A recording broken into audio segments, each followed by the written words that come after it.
O ano começa com violência nos Estados Unidos. O FBI agora diz que o autor do ataque em Nova Orleans agiu sozinho. No entanto, o ex-militar teria se inspirado em ações do Estado Islâmico. Sobre esse assunto, também outras informações internacionais, a nossa entrevistada é especialista em Direito Internacional, Priscila Caneparo. Tudo bem, professora? Mais uma vez, obrigado por estar aqui. Um excelente ano. Boa noite.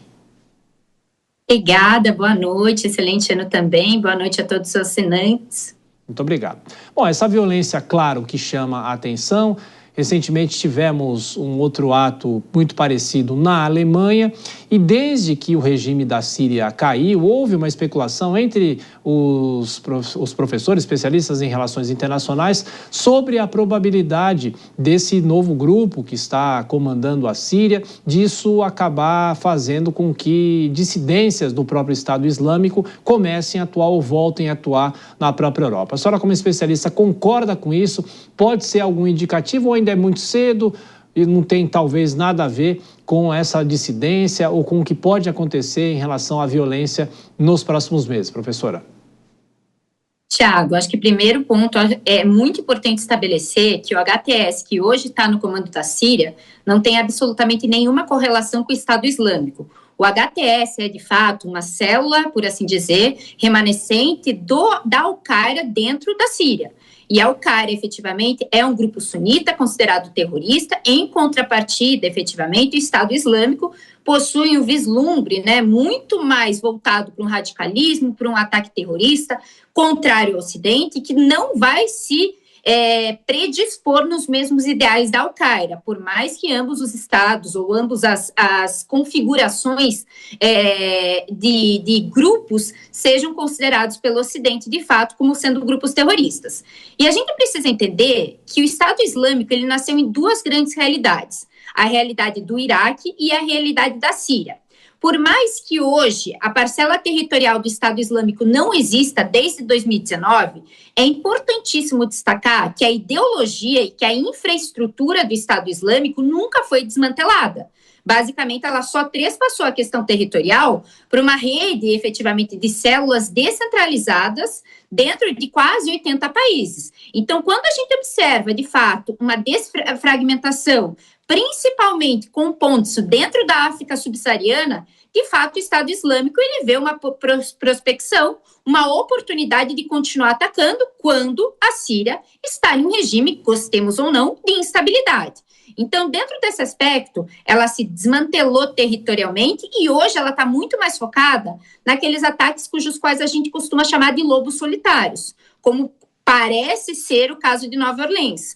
Dentro dessa premissa, por consequência lógica, a gente vai observar, sim, ondas de ataques, infelizmente, não apenas na Europa, mas também em outras regiões do mundo, como, por exemplo, o Sudeste Asiático, e como aconteceu no começo do ano passado, em março, em Moscou, na Rússia, quando a gente observou um ataque do Estado Islâmico também frente a uma boate em Moscou. Então, com certeza e infelizmente, nós iremos ver nesse ano algumas ações do Estado Islâmico que vão vir em ondas. E, professora, esse novo grupo que assume a Síria, pelas questões que nós estamos observando nas últimas semanas, talvez é um grupo que se venda mais como talvez mais tolerante em relação aos direitos humanos, até em relação às mulheres. Será que isso realmente é verdade? O que é possível esperar? Olha, Tiago, eu não acredito que vai ser um regime que vai se compor de valores atrelados à democracia, em valores atrelados efetivamente aos direitos humanos, consolidatórios de direitos, porque há alguns indícios já que a gente observa que ele é, de fato, um regime radicalizado. Vamos lá. O primeiro aspecto que a gente observa é que ele já falou que dentre os próximos 4 anos não haverão novas eleições na Síria. Então, isso já é um prognóstico, por assim dizer, bem problemático em relação a uma estabilidade democrática dentro da Síria.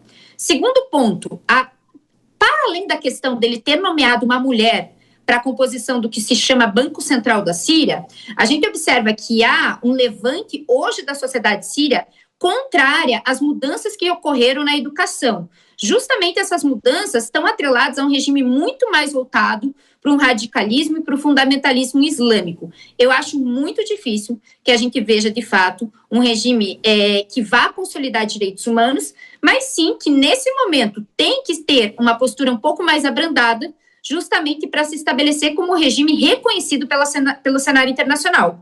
Até porque, se não houver reconhecimento internacional, não há a Síria como a gente conhece como Estado. Então, nesse momento, talvez nos próximos 6 meses, a gente vai ver um abrandamento das questões islâmicas, mas mais para frente, eu acredito, infelizmente, que vai ocorrer sim um aprofundamento do radicalismo e do fundamentalismo islâmico dentro da sociedade síria.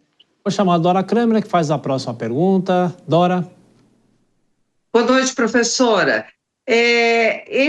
Essa perspectiva de piora, de continuidade, de aumento dessas ondas a que a senhora se refere, essa realidade não vai ser alterada com a posse do Trump?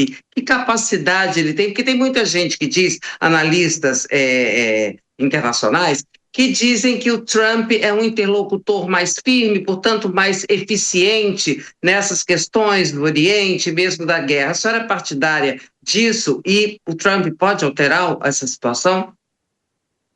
Eu acho muito difícil. Boa noite, Dora, primeiramente. Eu acho muito difícil que o Trump venha alterar, de fato, a realidade geoestratégica que se observa dentro do Oriente Médio. O que a gente vai observar são alguns pontos que já estão ocorrendo. Por exemplo, a Rússia já começou a sua retirada naval e sua retirada militar do contexto sírio, porque não vai ter espaço mais para a Rússia, porque a Rússia era uma apoiadora do regime do Bashar al-Assad. A Rússia está se locomovendo, por assim dizer, para a Líbia. No segundo momento, a gente já observou nas falas do Trump que, de fato, frente à guerra Rússia versus Ucrânia, o Trump vai forçar com que se tenha, de fato, um acordo entre a Ucrânia para a cessão territorial, a gente não sabe quanto ainda, mas para a cessão territorial para a Rússia, para finalizar essa guerra. E um terceiro ponto que o Trump já deixou muito claro, que o apoio vai ser irrestrito a Israel. A partir do momento que a gente observa um apoio irrestrito para Israel, a gente vai observar também quase que uma fragmentação daqueles outros regimes e aquelas outras realidades, incluindo aí da Síria. Porque a Síria ela possui uma contextualização muito complexa para que o Trump venha, por assim dizer, se intrometer. Qual que é essa configuração muito complexa? Vamos lá. A Turquia está apoiando o HTS, só que em contrapartida, a Turquia quer que o HTS se contraponha aos curdos, a minoria curda que se encontra dentro desse Estado. Só que o HTS já começou a estabelecer conversas pacíficas, efetivamente, com os curdos. Em contrapartida, o HTS é contrário a uma minoria que se chama Yazidi. Já a Turquia é favorável a essa minoria que se chama Yazidi. Qual que é o grande trunfo que a gente tem que observar? Se, porventura, a gente observar uma majoração do Estado Islâmico, das ações do Estado Islâmico, inclusive dentro do Iraque, especialmente dentro do Iraque, aí a gente pode ver um Trump momentaneamente se unindo com o Irã para combater esse Estado Islâmico. E, em outras palavras, a gente vai ver, de fato, o Trump apoiando irrestritamente Israel, então, porventura e por consequência, vai se afastar do Irã, mas a gente também tem que observar esse movimento do Estado Islâmico que está em ascendência, infelizmente. Mais uma, Dora? Quero sim, quero trazer para o Brasil, professora. Com relação ao Trump, relações Brasil, Estados Unidos, BRICS, que agora, de novo, o Brasil assume a presidência dos BRICS. O BRICS é um grupo que se contrapõe ao Washington, né? Se contrapõe ao Ocidente. Tem essa questão do dólar, da defesa de uso de moedas locais para reduzir o peso do dólar. Em que medida, qual é a extensão da nossa preocupação Brasil com o mandato do Trump? Dora, vamos dividir a pergunta em 3 aspectos. O aspecto Brasil, individualmente considerado como Estado. Segundo, o Brasil dentro das relações multilaterais, não apenas dentro do BRICS. E terceiro, o Brasil dentro do BRICS. Primeiro ponto, o Brasil não é um grande ator que está preocupando e que está na pauta de prioridades do Trump. Então, eu acho muito incipiente e muito prematuro a gente se preocupar em relação à posse do Trump frente ao governo brasileiro, ainda que seja um governo que se contrapõe aos ideais do Trump. Então, por quê? Porque, de fato, o Trump tem preocupações maiores. Dentro desse aspecto, individualmente, o Brasil sendo considerado.